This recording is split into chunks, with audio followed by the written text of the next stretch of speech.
마가복음의 맨 첫 단어가 과연 뭘까요?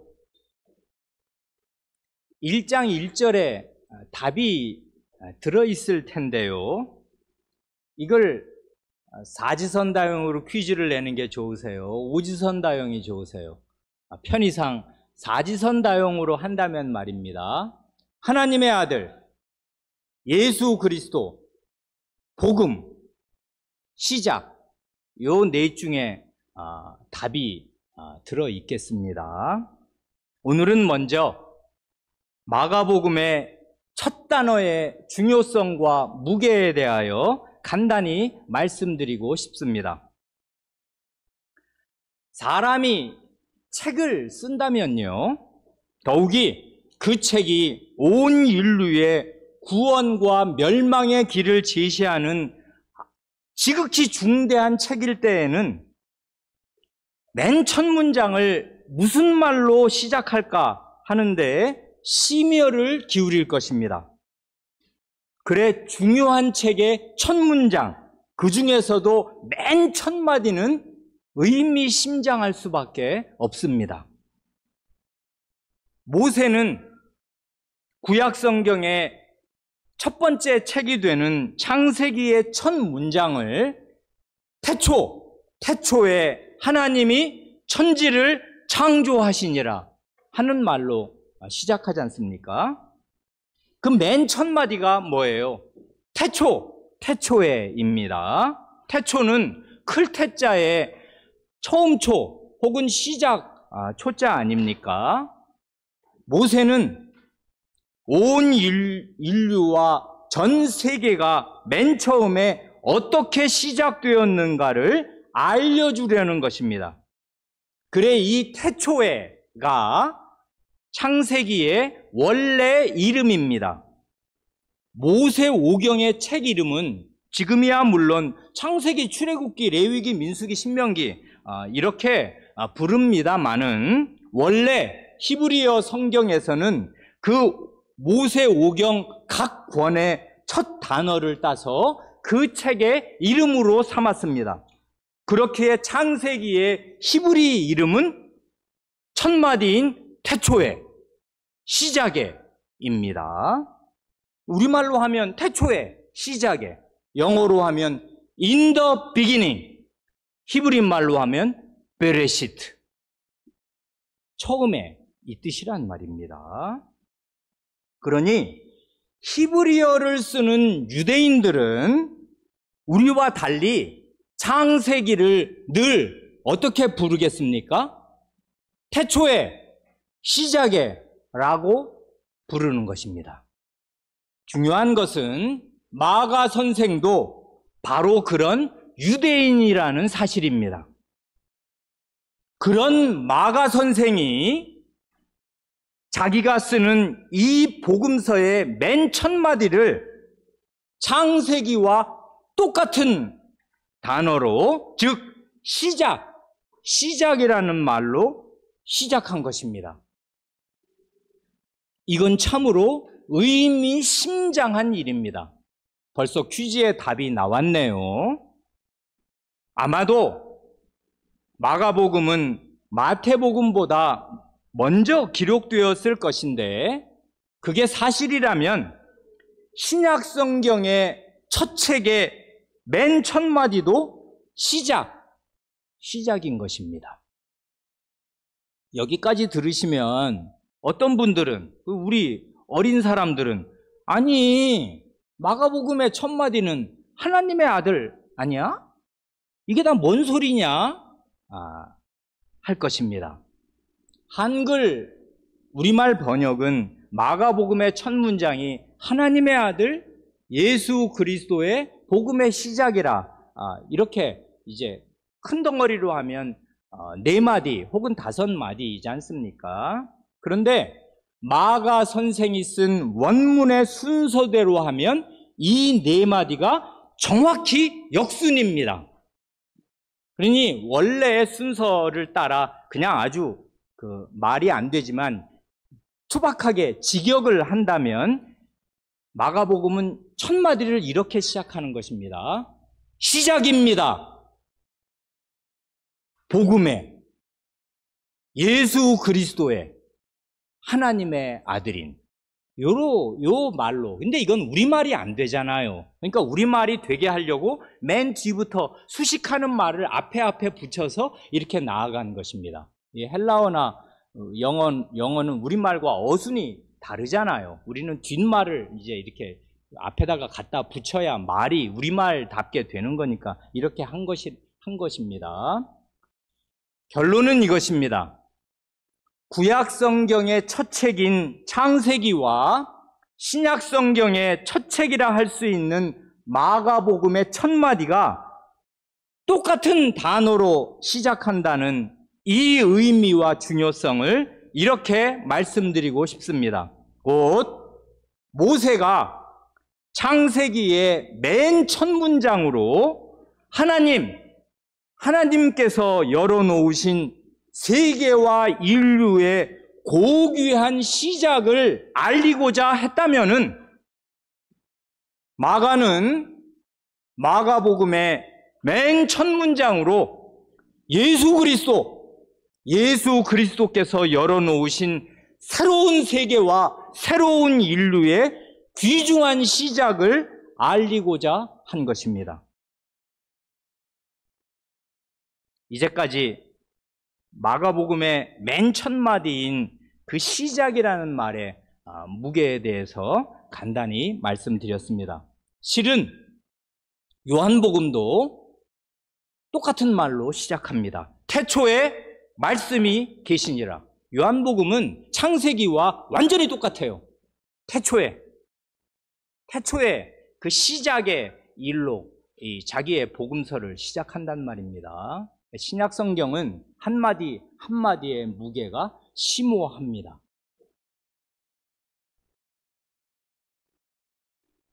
마가 선생이 1장 2절과 3절에서 인용한 오래전 구약 성경의 말씀, 곧 예언자 이사야와 말라기의 예언 그대로 하나님의 사자가 드디어 왔습니다.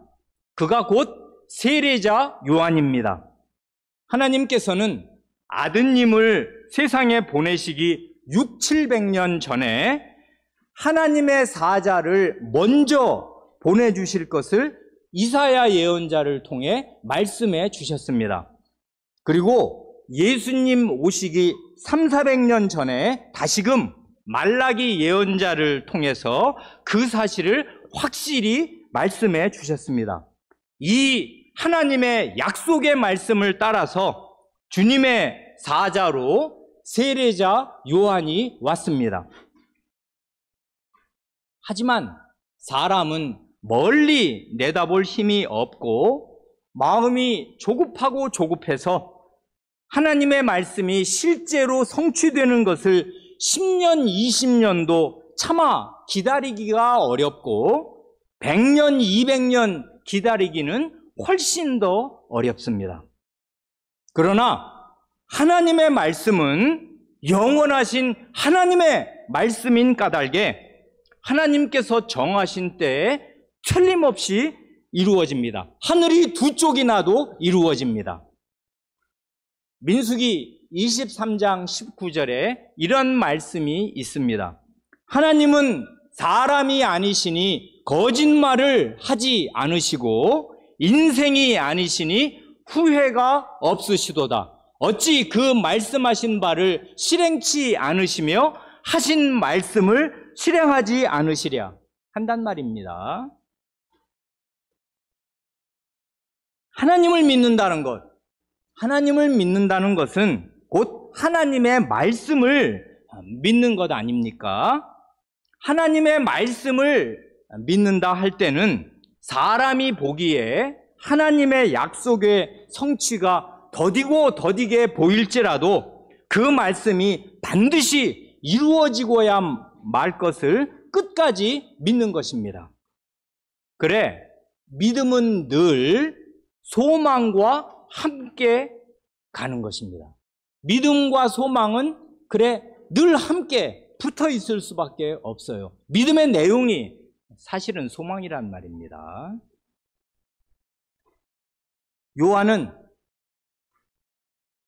우리가 지난번에 잠깐 살펴본 구약 성경의 예언 그대로 주님의 사자요, 주님의 선구자답게 두 가지 일을 아주 잘 수행하였습니다. 곧 이사야의 예언대로 주님을 맞을 주님의 백성들에게도 주님을 영접할 준비를 아주 잘 시켜주었고요. 또한 말라기의 예언대로 사자 자신도 주님께서 오실 길을 잘 준비하였습니다. 오늘은 이 두 가지 사실, 요한이 어떻게 백성을 준비시켰으며 자기 자신이 주님의 사자로서 주님의 오실 길을 어떻게 잘 준비했나 하는 그 사실을 주로 생각하려 합니다. 4절, 5절, 7절, 8절 말씀이지요. 첫째로 요한이 백성에게 주님을 영접할 준비를 잘 시켜준 것은 거국적으로 회개의 세례를 베푼 것입니다. 4절, 5절 말씀이 그렇지 않습니까? 세례 요한이 광야에 이르러 죄 사함을 받게 하는 회개의 세례를 전파하니 온 유대 지방과 예루살렘 사람이 다 나아가 자기 죄를 자복하고 요단강에서 그에게 세례를 받더라. 세례란 씻을 세자의 예식 예자니까 한마디로 씻는 예식입니다.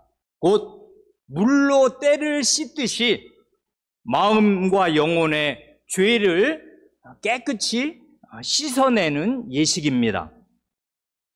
요한은 세례를 베풀기에 앞서 먼저 하나님의 사자로서 하나님의 백성, 이스라엘 백성의 죄를 아주 날카롭게 지적했습니다. 어디 피할 데가 없었습니다. 이 사람들은 큰일 났다 생각하게 되었습니다. 하나님 말씀이 떨어졌고 그 말씀은 저주를 선언하는 말씀이었습니다. 그래 어찌할꼬 하면서 큰 두려움에 떨어졌습니다. 세례자 요한이 전한 그 죄를 지적하는 말씀을 듣고 양심이 찔린 많은 사람들이 요한에게 나와서 자기의 죄를 자백하고 회개하면서 세례를 받았습니다. 회개란 무엇입니까? 회개는 자신이 죄인임을 인정하고 슬퍼하면서 자기 죄를 버리고 돌이켜서 하나님께로 나오는 것입니다. 그러니 자신이 죄인임을 인정하지 않거나 죄를 버리지 않으면 그건 회개가 아닙니다. 혹시 자기 죄를 슬퍼한다 하더라도, 자기가 죄인임을 인정한다 하더라도 하나님께로 나아오지 않으면 그것도 회개가 아닙니다. 자기 죄를 버리면서 하나님께로 나아오는 사람, 곧 회개하는 사람을 하나님께서는 받아주시고 그의 죄를 용서해 주시고 깨끗이 씻어주시는 표로서 세례를 베풀어 주시는 것입니다. 그러니 그 요한의 때의 말이에요. 그때 요한의 소문과 요한이 하는 말을 들으면서도 집에 가만히 앉아있고 요한에게 나오지 않는다든지, 바리새인과 서기관들처럼 요한에게 나아오더라도 그에게 세례를 받지 않는 사람은 회개한 사람이 아닙니다. 그의 죄는 지옥에 갈 때까지 여전히 그에게 덕지덕지 붙어 있을 것입니다. 사람이 회개하지 않으면 자기 죄를 용서받을 길은 전혀 없는 것입니다. 오늘날도 꼭 마찬가지입니다. 자기 죄를 회개하는 사람이라면 집에서 유튜브로 예배 드리는데 머물러 있으면 안 되고 반드시 교회로 와야 하고, 교회에 왔으면 믿음을 고백하고 회개의 증표로 세례를 받아야 하는 것입니다. 지금 우리는 마가복음의 첫 장 1장 앞구절을 읽고 있는데, 미리 마가복음 맨 뒷장 마지막 16장 16절을 보면 이런 말씀이 있습니다. 믿고 세례를 받는 사람은 구원을 얻을 것이요 믿지 않는 사람은 정죄를 받으리라 합니다. 믿는 사람은 세례를 받을 것이요 그런 사람은 구원을 얻을 것입니다. 그러나 믿지 않는 사람, 그러니 당연히 세례를 받지 않는 사람, 그리고 참된 믿음이 없이 허투루 세례를 받은 사람, 그런 사람은 믿음이 없는 거니까 그런 사람은 정죄를 받을 것입니다. 그런데요, 이걸 한 가지 교우 여러분께 묻고 싶습니다. 요한이 주님의 사자, 하나님의 사자면 하나님이 오신다, 주님이 오신다 하고 백성에게 외치고 알려주면 될 것인데, 그러면 사자의 소임을 다 하는 거지 않습니까? 그런데 왜 이 사람은 회개의 세례를 전파한 것입니까? 아닌 게 아니라 이 사람은 하도 회개의 세례를 많이 주어서 아예 그를 부르는 칭호가 세례자 요한이 되었습니다. 그래, 이 마가복음 1장 4절도 요한을 가리켜서 세례 요한, 세례자 요한이라고, 저 사람은 세례 주는 사람이다 하고 아예 그냥 그렇게 마치 그게 무슨 고유명사 비슷하게 그의 무슨 신분인 것처럼 그냥 이름을 세례 요한이라고 부르잖아요. 왜 그러냐는 말입니다. 그게 그 주님의 사자가 된 것과 회개의 세례를 전파하고 세례를 베푸는 게 뭔 상관이 있는 것입니까? 이 질문을 바꾸어 표현하면 왜 회개가 주님의 백성이 주님을 영접하고 주님을 맞아들일 가장 좋은 준비가 되는 것입니까? 이건 우연히 된 일이 아닙니다. 이걸 바르게 알려면 말라기 4장을 읽는 것이 좋습니다. 그래 오늘 본문으로 말라기 4장을 먼저 읽은 것입니다. 그런데 이 4장을 생각하기 전에 지난번에 우리가 잠깐 읽은 말라기 3장 1절 상반절을 기억하면 더 좋을 것입니다. 3장 1절, 말라기 3장 1절 상반절은 이렇지 않습니까? 사자에 관한 예언이잖아요. 만군의 여호와가 이르노라. 보라, 내가 내 사자를 보내리니 그가 내 앞에서 길을 준비할 것이요 하였습니다. 말라기는 짧은, 전체가 4장밖에 안 돼서 이거 넉 장밖에 안 되니까 금세 읽잖아요. 한 걸음에 읽는 이 짧은 말씀 중에 3장 초반부에 하신 말씀이 바로 이거지 않습니까? 이건 결국 누가 오신다는 거예요? 사자가 온다는 것인데 사자가 왜 오는 거예요? 만군의 여호와가 오시니까 왕이 오시기 전에 사자를 먼저 보내주시겠다 그 말이지 않습니까? 만군의 여호와 하나님께서 오시기 전에 내가 내 사자를 먼저 보낼 것이다 그렇게 말합니다. 그래서 거기 보면은 그가 임하시는 날에 3장 2절에 이제 언약의 사자가 오면 바로 그 뒤에 이어서 만군의 여호와가 오시겠으니까 그가 임하시는 날, 하나님이 오시는 날, 만군의 여호와가 오시는 날을 3장에서 주요하게 말합니다. 그리고 나서 그 만군의 여호와가 오시는 날은 어떤 날이냐? 그걸 이 4장에서 말한단 말입니다. 4장 이제 1절과 맨 마지막 부분만을 간단히 보겠습니다. 4장 1절. 만군의 여호와가 이르노라. 보라, 용광로 불같은 날이 이르리니 교만한 자와 악을 행하는 자는 다 지푸라기 같을 것이라. 그 이르는 날에 그들을 살라 그 뿌리와 가지를 남기지 아니할 것이로되 합니다. 3장에서 말한 여호와 하나님께서 오시는 날은 용광로의 불, 풀무불의 불 같은 심판의 날이 될 것입니다. 하나님께서 오시는 그날에 교만한 자란 나는 마음이 겸손해, 교만하지 않아 그러겠습니까? 하나님을 자기 마음에 왕으로 모시고 있지 않은 모든 사람이 교만한 사람이에요. 자기가 주인 노릇하거든요. 자기가 이 세상의 중심이고 언제든지 그 사람은 하루 아침부터 저녁 잘 때까지 심지어 꿈속에서도 자기가 중심이에요. 이게 교만의 가장 현저한 특징입니다. 자기중심성. 이 세상은 하나님의 세상이고 하나님이 왕이신데 하나님이 주인이신 세상에서 주인을 안중에도 두지 않습니다. 그게 교만한 거라고요.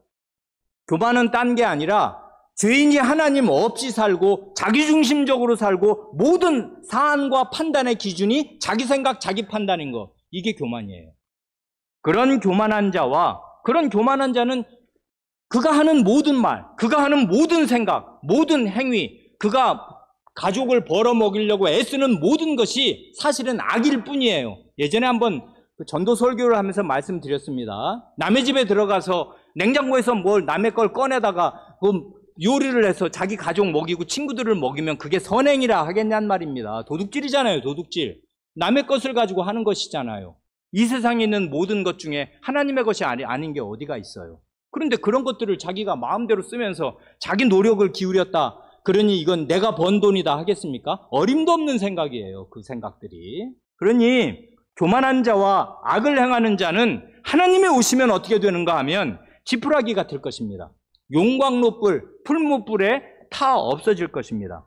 그들을 살라 그 뿌리와 가지가 남기지 아니할 것이다 말씀합니다. 그 풀무불에 그 나무가 들어가면 어떻게 남아납니까? 뿌리는 남아나요? 가지가 남아나요? 줄기가 남아나요? 다 없어질 것입니다. 이렇게 된단 말입니다. 그러니까 하나님의 사자를 기다리고 하나님의 오시기를 하나님의 백성은 기다리는 것인데 그날은 좋은 날입니까? 죄인들과 악인들에게는 재앙이에요. 심판의 날이란 말입니다. 끝이에요. 그러면 이게 자기 존재의 모든 근거가 소멸되는 두려운 대심판의 날이란 말입니다. 용광로 불 속으로 들어가는 게 차라리 나을 것입니다. 우리나라에 용광로 있잖아요. 포항제철소, 광양제철소 가보셨어요? 저는 가봤습니다. 거기 들어가면 일단 아이들이 다 울어요. 왜 그러냐면 소리가 어마어마하게 커요. 그 제철소 아니라는 게 그 철 굉음이 막 들리면서 시뻘건 불덩어리가 막 이제 쏟아져 나오지 않습니까? 그리고 용광로 속에 사람이 들어가는 게 지옥불에 던져지는 것보다 훨씬 더 나을 것입니다. 그러니 말이에요. 이게 여호와의 날이 겁나는 날 아니에요. 그래서 이렇게 말하는 것입니다. 이게 구약의 마지막 말입니다. 그 말라기 4장 5절 6절의 말씀이 이렇습니다. 보라! 들어야 해요, 이 말을. 모든 죄인들은 여호와의 크고 두려운 날이 이르기 전에 내가 선지자 엘리야를 너희에게 보내리니 그가 아버지의 마음을 자녀에게로 돌이키게 하고 자녀들의 마음을 그들의 아버지에게로 돌이키게 하리라. 돌이키지 아니하면 두렵건대 내가 와서 저주로 그 땅을 칠까 하노라 하시니라. 이게 정말 모든 구약 계시의 총결산입니다. 마지막 말이니까 이 말하고 구약 성경은 닫혀요. 그리고 나서 300~400년 동안 하나님의 말씀이 더 이상 한마디도 내려오지 않고 이게 구약 성경의 끝이에요. 끝이 뭐예요? 죄를 지적하는 거예요. 죄. 그리고 죄에 대한 심판을 지적하는데 이렇게 하기 전에 그 여호와의 크고 두려운 날이 어떤 날이냐면 심판의 날인데 왜 심판의 날인가 하면 만군의 여호와가 오신단 말입니다. 하나님이 오셔요. 하나님은 의로운 재판장이시고 하나님이 오시면 세계는 결산이 된단 말입니다. 모든 교만한 자와 악인들은 남아날 곳이 없을 것이에요. 그러니 이런 큰 날이 이르기 전에 내가 선지자 엘리야를 너희에게 보내준다. 왜 엘리야가 나올까요? 엘리야는 구약에서 죽음을 보지 않은 유일무이 이제 둘 있는 사람이지 않습니까? 에녹하고 엘리야가 죽음을 보지 않고 그냥 하늘로 올리움을 받아서 그는 정말 우리 일반 사람과 달리 죽음을 보지 않고 이제 하나님께로 직행한 이례적인 사람이 되었습니다. 그 엘리야를 하나님께서 보내주신다 그거지 않습니까? 그러니까 말하자면 이게 하나님의 사자가 누구냐 하면 말하자면 선지자 엘리야인 셈이에요. 여기 이제 3장과 4장을 읽으면 하나님의 무시무시한 날이 와서 하나님이 납시는 그날에 하나님의 사자를 먼저 보낼 것인데 그 사자는 알고 보면 엘리야다 이렇게 말씀하시는 거지 않습니까? 그리고 그 바로 앞 말씀도 심오하잖아요. 너희는 내가 호렙산에서 너희에게 모세를 통해서 너희에게 말한 그 율법과 법도를 기억하고 잘 지켜라. 하나님의 말씀이 삶의 기준이고 이 말씀이 너희를 심판할 기준이다 하고 거기 구약성경 맨 마지막에 모세와 엘리야를 말하자면 언급하는 거지 않습니까?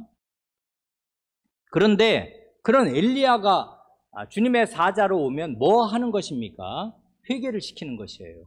거기 보면 마음을 돌이킨다는 말이 지금 계속 여러 번 나오잖아요. 마음을 돌린다, 마음을 돌이킨다. 이게 회개라는 말의 원래 뜻입니다. 회개는 결국 마음이 바뀌어야 돼요. 뭐 이것저것 눈물 콧물 짠다고 그게 회개가 아닌 것이에요. 그의 마음 중심, 삶의 지향, 생각하는 그의 핵심을 이루는 그 마음 자리가 뒤바뀌어야 돼요. 어떻게 해요? 죄를 탐닉하고 죄의 지배를 받는 데에서 난 이러면 하나님을 심판자로 만나는 수밖에 없다. 나는 하나님께로 돌이켜야 한다. 근데 어떡하냐? 이 죄를 어떻게 스스로 떨쳐낼 수가 없다. 하고 가슴을 찢고 마음을 찢으면서 하나님께로 돌이켜야 해요. 마음을 돌이키지 않으면 하나님의 저주를 받을 것입니다. 그래서 맨 마지막 구약의 말은 끔찍해요. 내가 저주로 땅을 칠 것이다. 회개하지 않는 사람은 하나님의 저주 아래에 있을 것이다 하는 말로 구약 성경이 딱 맞춘단 말입니다. 이게 듣기 좋은 말씀이에요? 끔찍한 말씀이죠. 이게 모든 세상 사람의 운명이란 말입니다. 이걸 애누리 없이 말해야 해요, 교회에서는. 그리고 하나님 말씀은 그걸 말씀하고 있어요. 하나님 말씀은 쉬지 않고 이 말씀을 하신단 말입니다. 그러니 말이에요. 여기 보면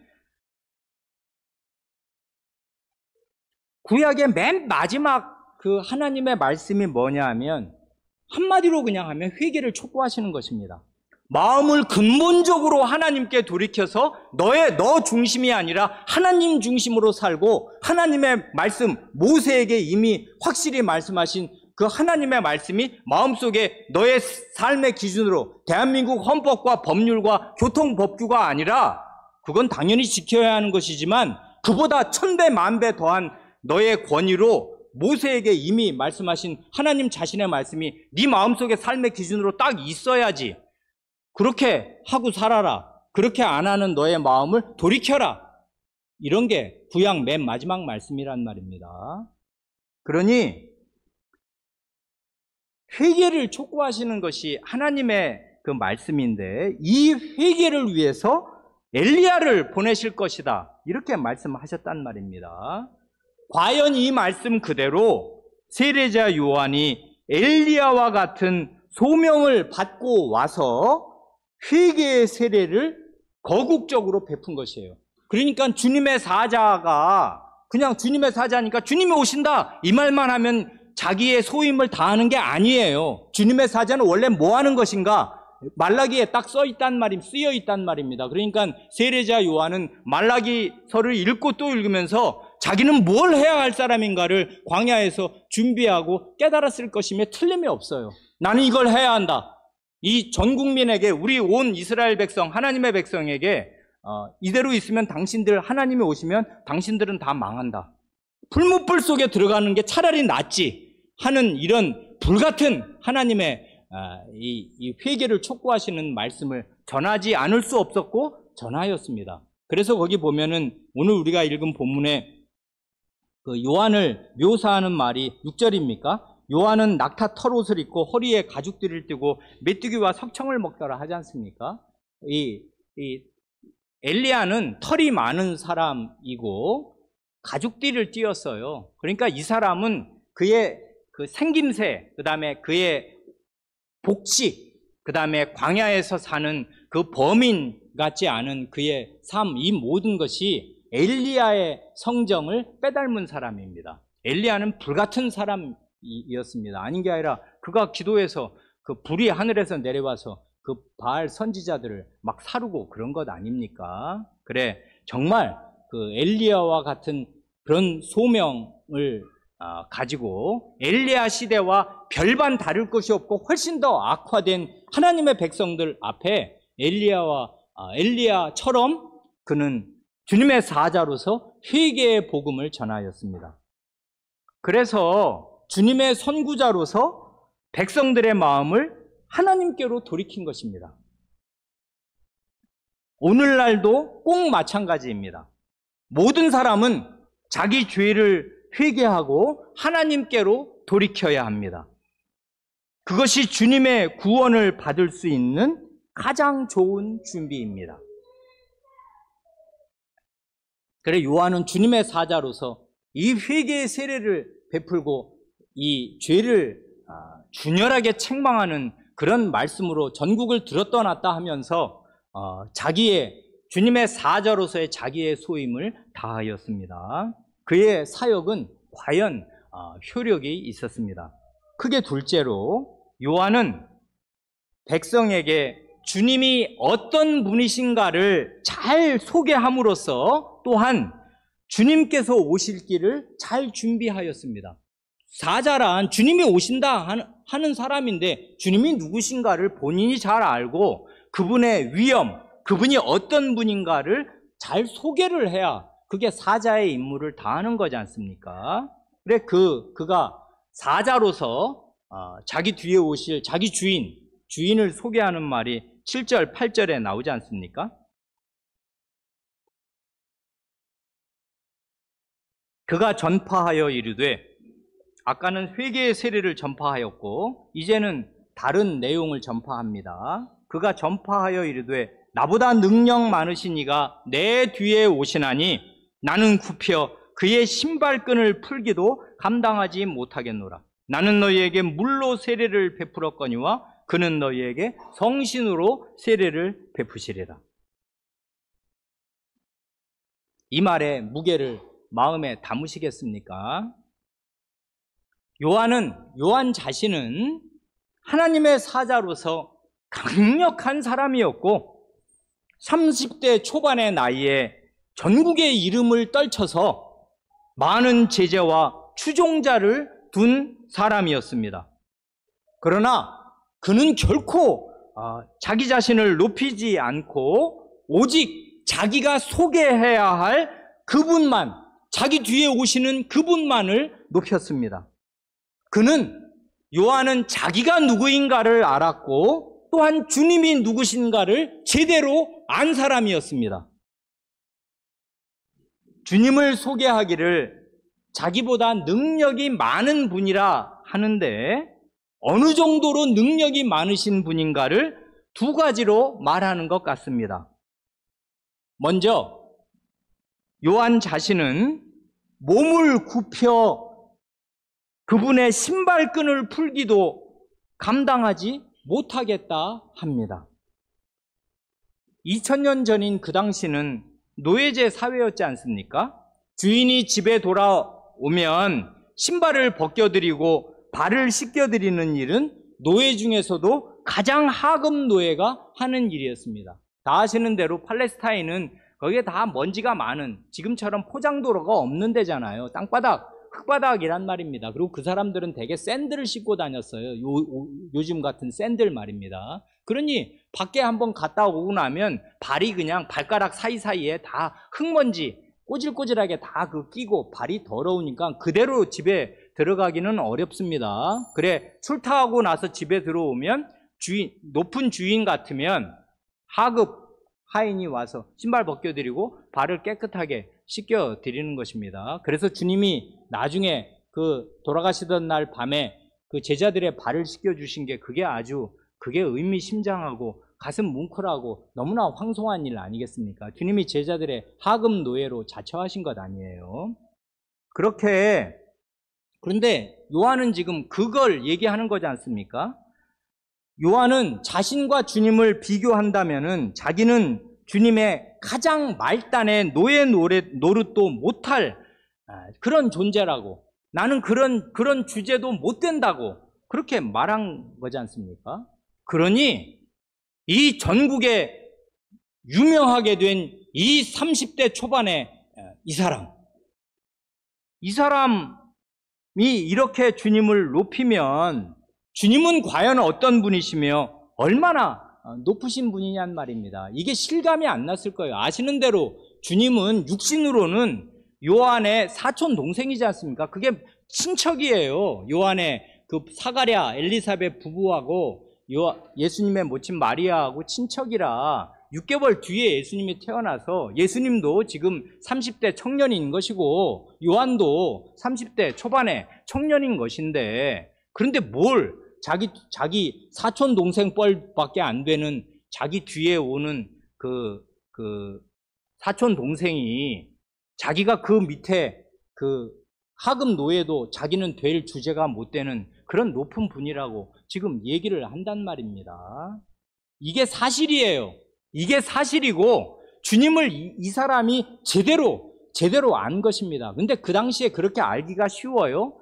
주님 집안 식구들도 그렇게 알기가 어려웠단 말입니다. 그래서 예수님을 붙잡으러 다니고 나중에 보면 미쳤다고 생각하고 잡으러 다니고 그런 것 아닙니까? 주님이 얼마나 초연하게 높으신 분인가를 잘 몰랐는데 이건 완전히 주님의 사역 초기잖아요. 맨 첫날 같은 날 주님이 세례 받으시던 그런 날 앞에 세례자 요한은 주님의 사자로서 주님을 그 전에 만나서 길게 얘기해 본 적도 아마 별로 없었을 텐데 이 사람은 하나님의 말씀을 투철하게 깨닫고 자기가 뭘 해야 될 사람인가를 깨달으면서 백성 앞에 주님이 얼마나 능력이 있고 높으신 분인가를 바르게 말했습니다. 다음으로 이게 정말 놀라운 것인데 요한 자신은 물로 세례를 주지만 주님은 성신으로 세례를 주시는 분이라 합니다.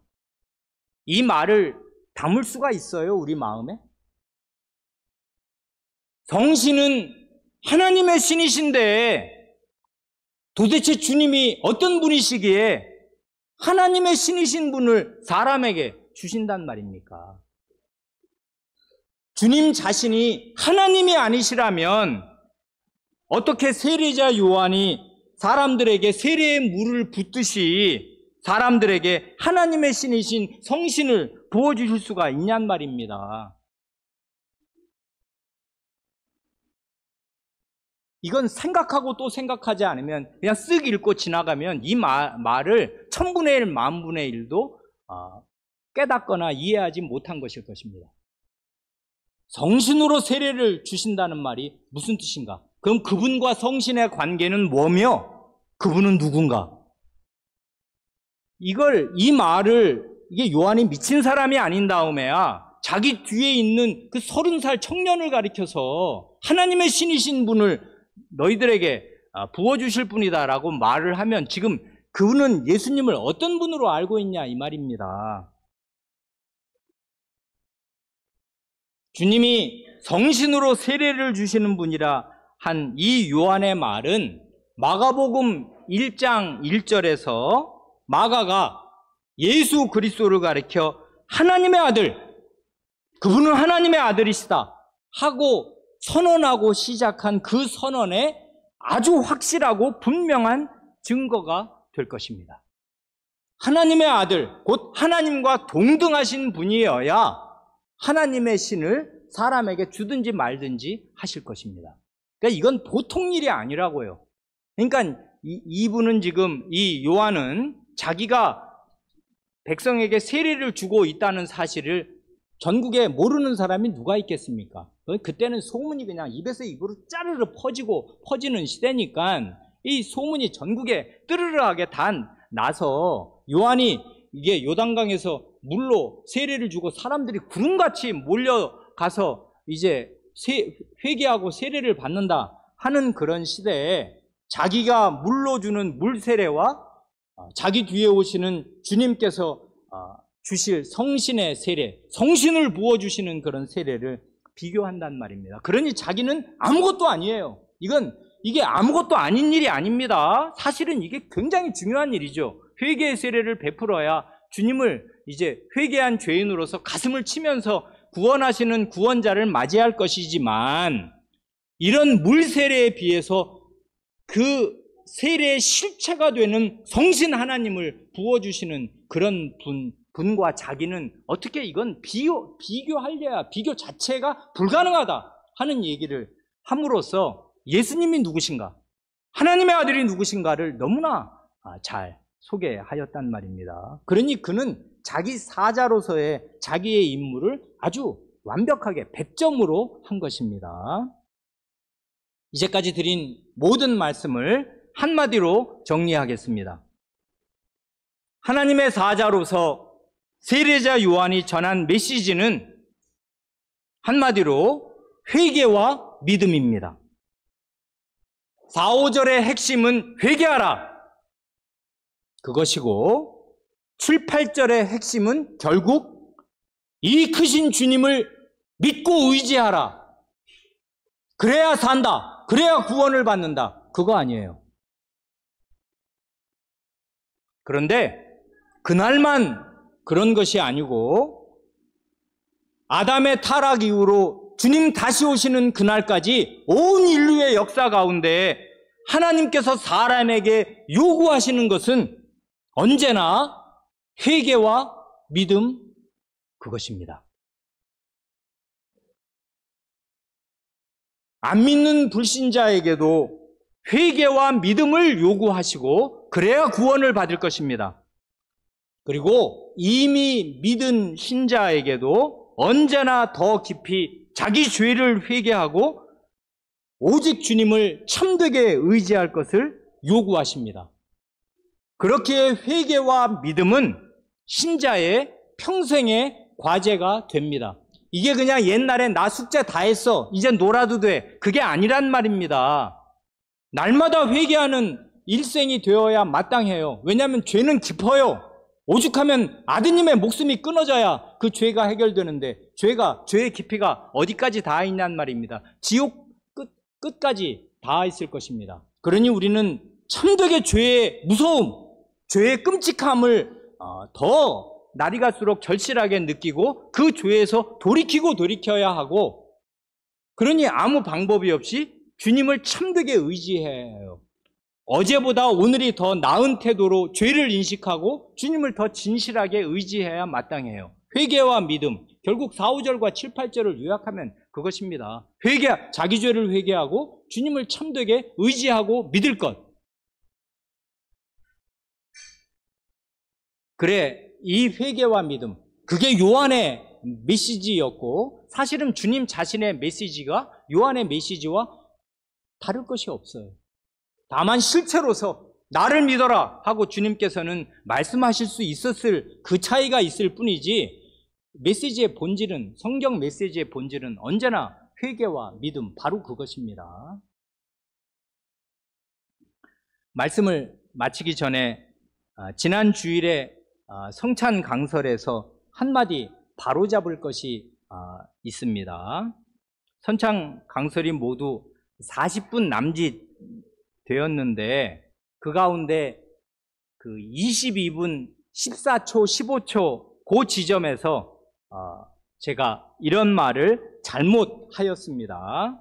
거기 그냥 인용하면, 그러니까 이제 거기 성내에서 성찬을 잡수시고 요한복음 14장의 말씀을 하시고 나가셔서 겟세마네 동산에서 고통의 기도를 드리시기 전에 하면서 말을 해 나가는데, 거기 성내에서, 예루살렘 성내에서 성찬을 잡수시고 하는, 성찬을 주님이 잡수셨다 하는 건 사실이 아니고 6월절 만찬을 잡수시고 라고 고쳐야 마땅할 것입니다. 그것을 바로잡습니다.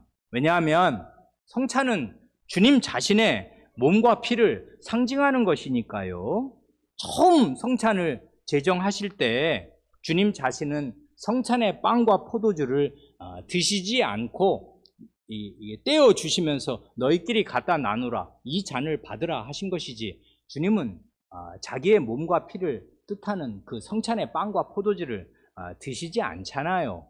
이제 그런데 이게 이제 말이 이렇게 원고가 잘 정비되어 있지 않은 부족한 설교를 하다 보니 이렇게 말이 자꾸자꾸 오류가 있게 나갑니다. 이런 부실하고 부족한 목사를 위해서 성도 여러분 기도해 주시기를 바랍니다. 기도하시겠습니다.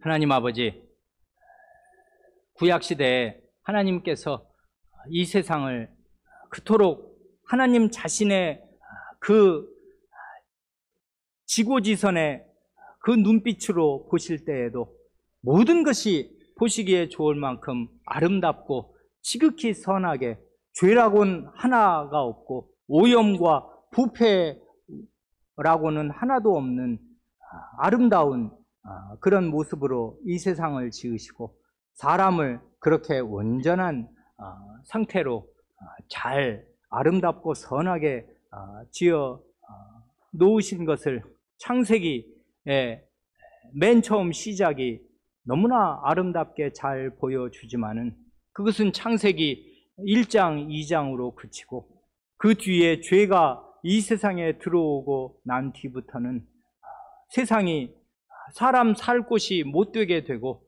아니 사람이 이 세상을 주님이 주신 자연과 이 세계와 인간 관계를 망치고 해치며 점점 더 벽을 쌓고 담을 쌓아서 문명은 점점 발전하나 사람은 점점 살 수 없는 희한한 아귀다툼의 아수라장으로 점점 변해간 끝에 하나님께서 구약 계시를 종결하실 때에는 회개를 촉구하시고 하나님께서 심판의 주로서 나타나시는 그날이 용광로와 같은 날이 될 것을 말씀하시면서 그러기 전에 하나님의 사자를 보내어 회개를 촉구하실 것을 말씀하여 주셨습니다.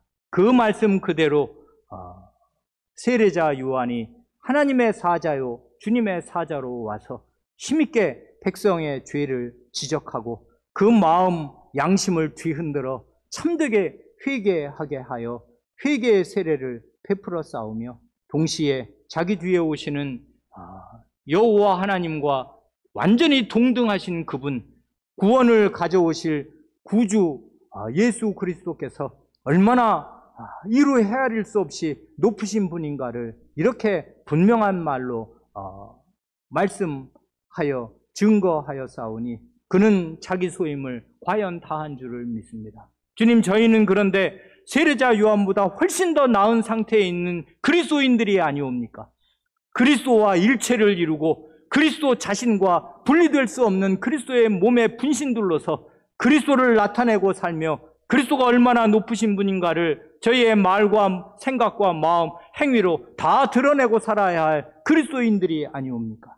주님, 그러니 저희가 그런 일을 제대로 저희의 삶의 터전에서, 학교에서, 직장에서, 사회에서, 가정에서 하고 살지 못한다면은 그 원인이 저희의 이 많은 죄에 있겠으므로 참되게 회개하고 회개하는 자리에 이르게 하시고 참되게 회개하고 참되게 주님을 믿고 의지하여서 그리스도인다운 사람들로 나타날 수 있게 하여 주시기를 구합니다.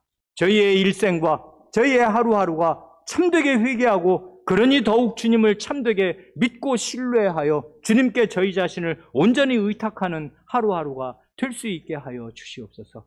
회개와 믿음으로 특징지어지는 인생길을 걸을 수 있게 하여 주시옵소서. 우리 구주 예수님의 이름으로 기도합니다. 아멘.